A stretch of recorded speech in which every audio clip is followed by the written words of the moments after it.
What's going on, everybody? This is JVB from the Post Game Report podcast, and I just want to show you how things are running for GameStop. Now, GameStop has the luxury of having all of this pre order hype centered around them right now. So they can put out a post on social media and say, we're going to get some pre orders for the new Xbox or for the new PlayStation, and people are going to camp out, and for whatever many hours, GameStop will be the center of attention, which is what they want, of course. It's a business.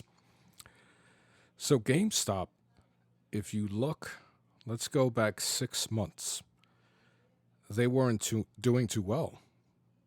They actually dropped down to $3, actually $2.85. That is ridiculous. And of course, this was during the middle of the worldwide lockdown. So a small company like GameStop is going to suffer immensely because they're not essential. So, and the fact is, GameStop was suffering anyway, right? Let's look at how they were a year ago. So maybe a year ago, they were what? $6.40. Now they're currently at their highest at, I'd say right now, $10.02. I was going to buy these stocks when it was at $2.85. And because I saw that, Big Reg from Nintendo was on board with the board of directors for GameStop. And I said, all right, this seems to be like someone on board that knows the gaming industry and might run it the way they ran Nintendo. So I was talking to somebody while I was waiting online the other day for a PlayStation 5 pre-order at GameStop. And just to take things back a little bit, across the street from me is one of the bigger malls in, I guess, the country, or one of the busiest ones, supposedly. It's the Queen Center Mall. And at one point, there was 3 GameStops. There were 2 in the mall and one big one in the corner, right around the corner of the mall. It was huge. And so back in the day, that's where I got my 3D accelerator, my Voodoo card. That's where I bought my Dreamcast, so on and so on. Now there's only one GameStop, and it's inside the mall. So we had a lineup outside of the mall.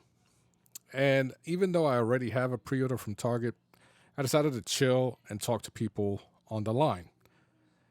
And one gentleman told me that there was going to be 17 available. And then later on, it became 15 available. So right away, people were making assumptions that employees are holding back. And then out of those 17, none of them were digital ones. They were all the disc versions. And of course, that got us talking as well, because we all know that maybe GameStop was holding back the digital ones so that it favors their business, because the more discs that are floating out there, the more possibility that people will continue to buy used games and trade in games. And you can't fault them for that. And I could see that being something totally, something that Reggie, I can't, Phelim or whatever his last name from Nintendo, I can't pronounce his last name. But that is something I can see coming from the book of Nintendo. As we all know, everyone speculates that with Nintendo, they hold inventory back. And so it seems like GameStop is kind of doing the same thing, where they are holding some of these pre-orders back and generating a lot of buzz surrounding these pre-orders. And hey, you can't fault them for it. I mean, $10.02, now the market is closed. So anything can change from now until the opening bell tomorrow morning. It could go back down to $5 for some reason. But I have a feeling that GameStop might enjoy a little bit of more success. Now, from what I heard, they're struggling because They took away the dividends. And as you can see on the right side where the mouse cursor is floating around, a lot of experts are telling you, get rid of it. Sell it, don't buy it, just get rid of this stock. Now, as you can see, there's a lot of reporting as to why it's going higher. And they did team up with someone, I believe. Let me see. Shares are trading higher after RC Ventures disclosed a 9.98% active stake in the company. So some people are putting in or buying stocks for GameStop and supporting it. Let's keep reading. Ryan Cohen disclosed he had a conversation and communications with senior management and several GameStop board members concerning views of the company, expressed willingness to be more involved under certain circumstances, said in a SEC filing. So Big Reg could be involved in these conversations. Let's see. See also Ryan Cohen sees GameStop rivaling Amazon long term. Wow, that you know what? This is a strong statement because how are they going to rival Amazon? In what way? Does it say it? GameStop operates as a multi-channel video game, consumer electronics, and collectible retailer in the United States, Canada. Oh, okay. It's just saying some history. GameStop's stocks was trading up 16.63% at $10.20 per share on Thursday at the time of publication. And remember, Thursday is when they announced that they were doing these new pre-orders, right? If I could be wrong, but I believe the pre-orders went on Friday and people started lining up on Thursday. So who knows? I could be jumping the gun, but it's definitely interesting to talk about. It's better than talking about how Microsoft is going to run Bethesda and what games are going to be where. I mean, I'm seeing all these armchair executives on Twitter. Let me see. The company has a 52-week high of $11.16 and a 52-week low of $2.57. So as you can see, the market is very volatile. Things fluctuate. I bought some stock of a company called Lemonade, which is like a internet security thing of some sort, and it took off, right? Like I bought it at a certain amount, and then when it went public, it like shot up, and now it's back down below at what I bought it. But the good thing was I had bought a certain amount of shares, and then I sold it, and I'm not talking about a lot of shares now. I bought like 10 or 20 or something, and I sold half right when it went up a little bit because something told me, okay, you're spending too much money on something that is brand new, that just came out, and, be a little smarter than that. So I sold, didn't make much of a profit, and then it shot up like right after that. And I mean like $30 per share more type of profit.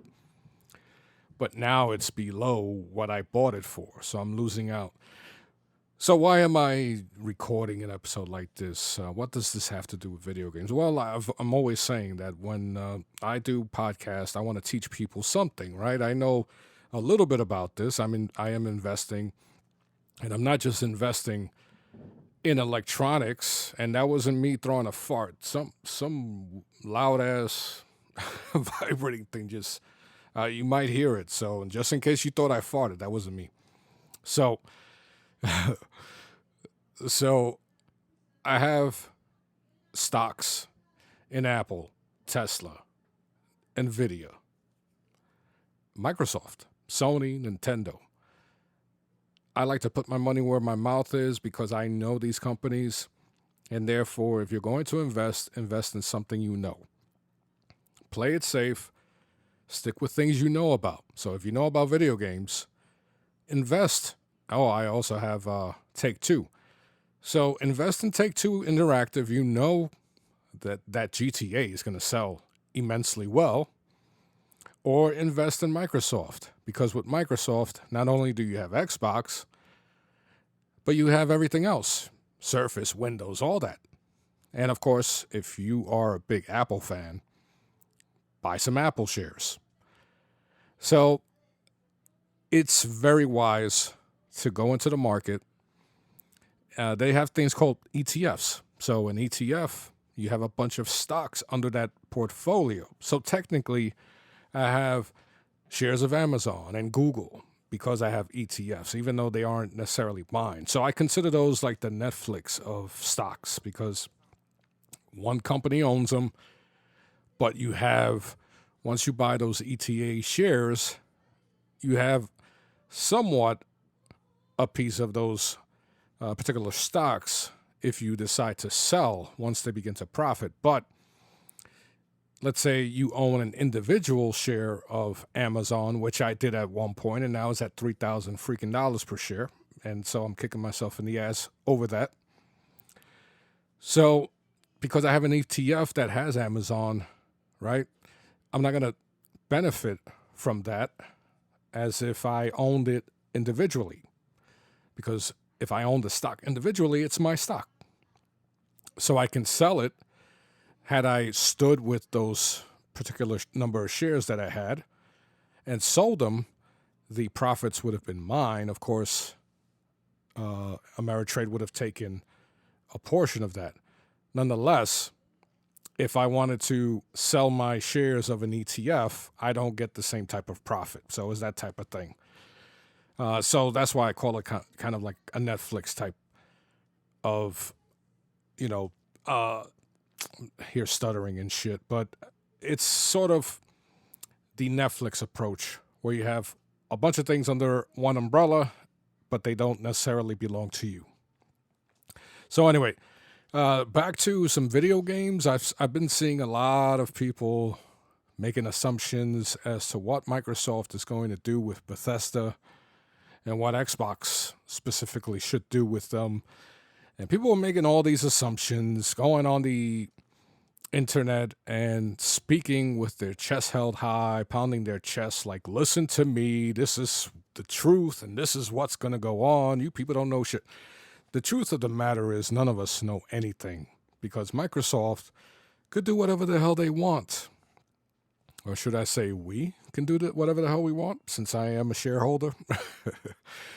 Now, I say that, and it might sound like I'm showing off or I'm arrogant, but I say that to bust balls because the fact of the matter is I own, as I stated, I own Microsoft, I own Sony, I own Nintendo. So no matter who does what, it benefits me. But just because I own shares of these companies doesn't mean, that I want to see one particular company dictate the video game industry. And people are talking like Microsoft should buy everything, and that is horrible. And it's from people who have been podcasting for many years, who go around calling themselves journalists, who make YouTube videos and pretend to be these experts in technology and the industry, and yet they're making these statements that Microsoft should keep buying more studios and that, yes, they should keep things exclusive. Now, hey, Microsoft owns it. If they want to keep it exclusive, do it. That's their property now. They bought it. If they want to recoup that cost, well, then they're going to have to figure out ways to recoup the cost. And you know who's going to help them recoup that cost? I've stated this in another podcast. We are. We are the ones who are going to help them recoup that cost. So we're going to have to pay for that transaction or acquisition in some form of a way. I mean, it's not going to come for free, right? So Microsoft has a lot of flexibility right now, but a lot of people are just making assumptions that, Microsoft should do this. Microsoft is going to do that. We don't know.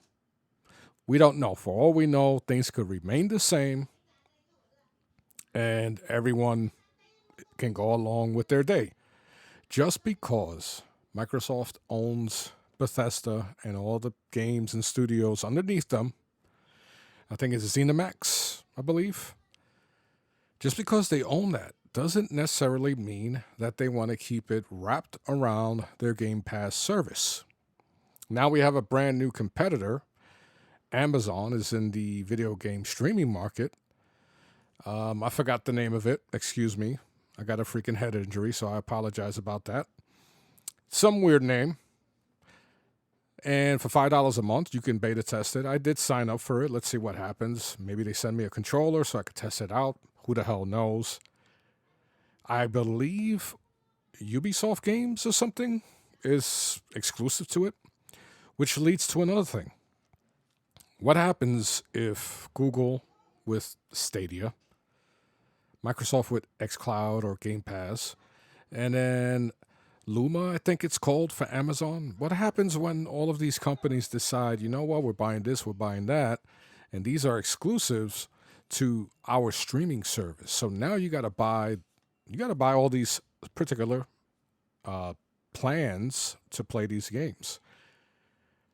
Now that would be okay if we can still buy our digital copies, because in the long run, you're going to own an Xbox, you're going to own a PlayStation, and you're going to own a Nintendo console. In the long run, not right away. Some people wait a few years, maybe 4 or 5 years, but eventually you will own all 3 freaking current gen consoles, whether it's this gen or next gen. So it all depends on what you prefer, what ecosystem you prefer, and that's cool.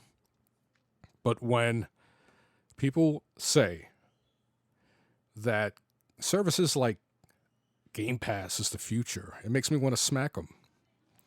I don't know if they are mistaken or they're taking they're confusing digital distribution with digital streaming. Now there's a difference, because digital distribution, for example, if I go on the PlayStation Network and I buy The Last of Us 2, which I did digitally, it's mine.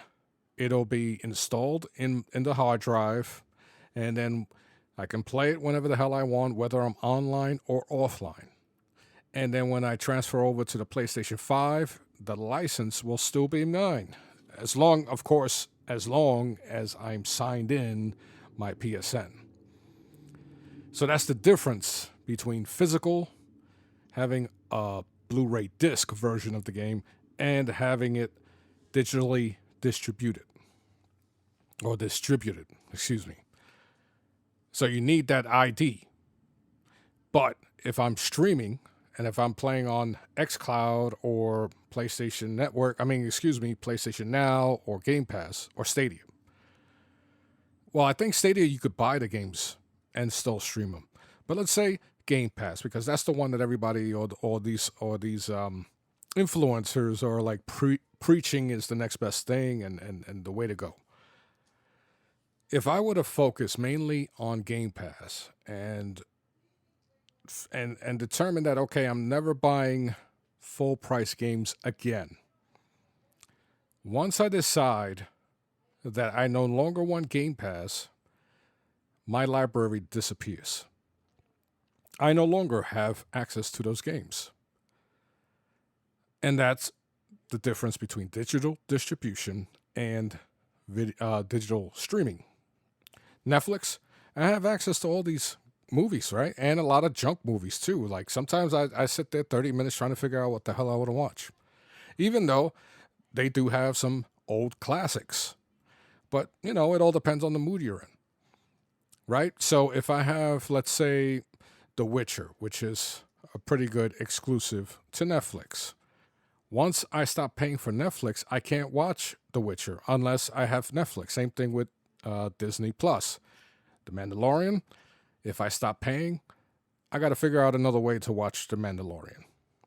So exclusives are one thing, but having a streaming service where you don't own anything, that's another thing. So if you have to depend, actually, let me correct myself. You have to ask yourself what my future of gaming is. Do I want to not own anything? Or do I want the luxury of just downloading my games and having them all installed in a hard drive so that I don't have to deal with physical media anymore? That's what you should be asking yourself. And for those that keep saying that Game Pass is the future, maybe you might want to reconsider that. And maybe you want to reanalyze what you're trying to say, because I have a feeling that some people are mistaking digital distribution for digital streaming. And they are two different beasts. Both of them rely on DRM, but at least with one, you can still claim that you own it and you can still play it offline. With Game Pass, I know you could download a lot of these games. So I don't know if you're offline and you can't, because I believe, let me see, I'm trying to remember off the top of my head if with the PlayStation games that you download, if you're not online, can you still play them? And that's the uncertainty of digital distribution as well as DRM. So I pre-ordered the PlayStation 5 disc version so that this way I don't have to worry about none of that shit. And yeah, maybe down the line, digital distribution is the main way people purchase their video games. But hey, here's the funny part, right? I saw somebody saying that Microsoft purchased Bethesda for $7.5 billion and, being very sarcastic on Twitter saying, and all of a sudden they're going to just let their games be on everything else. Well, see, the thing is, you look at Disney, right? One of the biggest companies in the world. And their movies are still available on Netflix, on PlayStation Now. They're still available on different streaming services, HBO, Pro, Go, whatever the hell they call it. But they have exclusive content on on Disney Plus, excuse me. Because, and by the way, here's, before I forget, they still sell physical versions of their content. So does Warner Brothers. Every movie studio, they still sell physical video, Blu-ray disc. And it's huge. All right. That market is still huge. Why? Because people really do want a pure experience. They want to see. There's a huge market for like audio files and video files that want to see the purest video quality or audio quality. And with streaming, 4K streaming, you're not getting that. You're getting a way better picture than you will with SD, but it's still not pure. It's kind of hard to determine, but the quality and from what I was told, you're truly not getting 4K quality, right? And then if your internet decides to start bogging down, then you're dependent on that, right? You're going to get 1080p. And so you wasted money on a nice TV, nice audio set, and expensive console, and you're streaming based on what your provider is willing to give you at the time, because these internet providers will bog you down too. It happens all the time. I have 100 megabytes down and up, and sometimes my internet service is running like crap. I don't know what the hell's going on with my mouse here. It's bugging out. So, yeah, I mean, I just wanted to bring up some financial talk, right? I'm not going to sit here and determine what the hell Microsoft is going to do, even though I am invested in the company. Why? Because I'm not an expert. That is not my field of expertise. And there's a lot of people who could barely put a sentence together telling me how Microsoft should run their company and how the video game industry is going to change. That's the part that really fucking amuses me the most. You see how these people spell, but yet they're telling me that, console A can do this because of this, and console B can't, and Microsoft can do this, they make this, and company B doesn't do this and that because of this and that. So it's amusing, right? We have all these fucking phony ass architects and business executives, yet here they are on Twitter all fucking day. So it's really amusing. I don't post as much on Twitter, but I still watch because lately a lot of video game news has been going on, and I figured there'd be more, but there hasn't. It's been pretty slow. So maybe in a few days, we'll see some when October hits. we'll see some new shit. We'll get some new information, hopefully. Supposedly, we're going to see some PlayStation 5 stuff and Xbox One stuff. So we'll see. I mean, Xbox Series X, excuse me. So we'll see. But I'm going to wrap it up. As always, I appreciate you guys taking the time to check out the post-game report. I'm JVB. Talk to you later.